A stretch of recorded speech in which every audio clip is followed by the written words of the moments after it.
RTL Matin. Z comme Zemmour.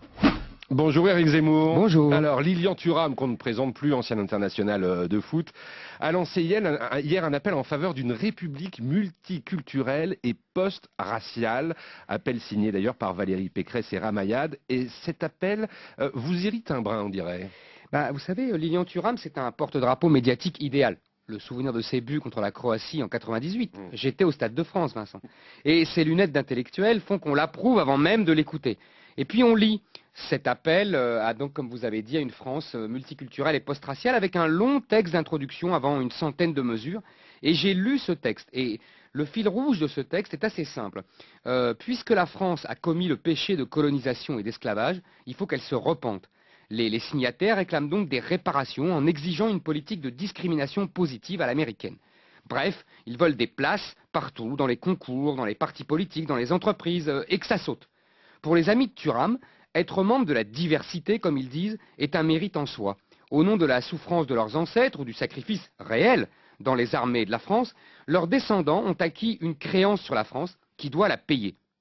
Il y en a qui réinventent l'eau chaude, Thuram et ses amis réinventent l'aristocratie.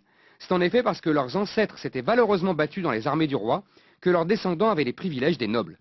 Il faut dire à Thuram qu'on a aboli les privilèges dus à la naissance dans la nuit du 4 août 1789. On comprend pourquoi le vrai adversaire de ce manifeste s'appelle l'égalité, qui, disent-ils, et j'ouvre les guillemets, sert à entraver tout dispositif permettant de garantir l'égalité réelle. Je trouve que vous y allez quand même un peu fort ce matin, Éric, parce que jusqu'à présent, les minorités culturelles, comme on dit, n'ont pas vraiment pu se faire leur place en France, et c'est ce qui explique ce que font Thuram et ses amis. Mais pardonnez-moi, Vincent, c'est normal. On ne parle pas de la même chose.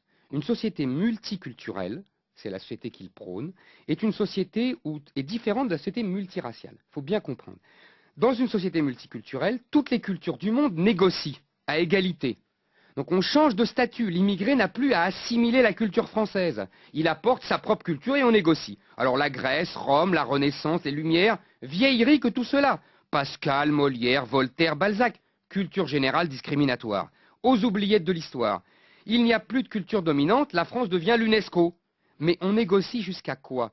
Chaque culture, civilisation, a sa logique, fort respectable, mais souvent incompatible avec celle de l'autre. On va négocier sur la polygamie? On va négocier sur les liens entre religion et État? Non. En vérité, cette société multiculturelle a déjà commencé. Et elle pousse les gens à se séparer. Les autochtones ne peuvent accepter le voisinage de gens trop différents d'eux. Dès qu'ils en ont les moyens, ils les quittent. Alors Thuram et ses amis crient au ghetto. Mais on ne peut pas exalter le respect des différences et interdire aux gens de choisir leur voisinage. Le texte est rempli des habituelles incantations sur les différences qui font notre richesse. Mais qu'est-ce qu'il prouve? Peu de temps avant sa mort, le grand Lévi-Strauss, peu suspect de mépris des autres cultures, pestait contre ce métissage culturel mondialisé qui donnait une culture appauvrie, indigente. Je vais vous dire, Vincent, Thuram rêve d'une république multiculturelle et post-raciale. Et moi, je crains qu'on ne se dirige plutôt vers une France multiraciale, mais post-culturelle. Et c'est signé Z comme Zemmour. Merci Éric, à lundi.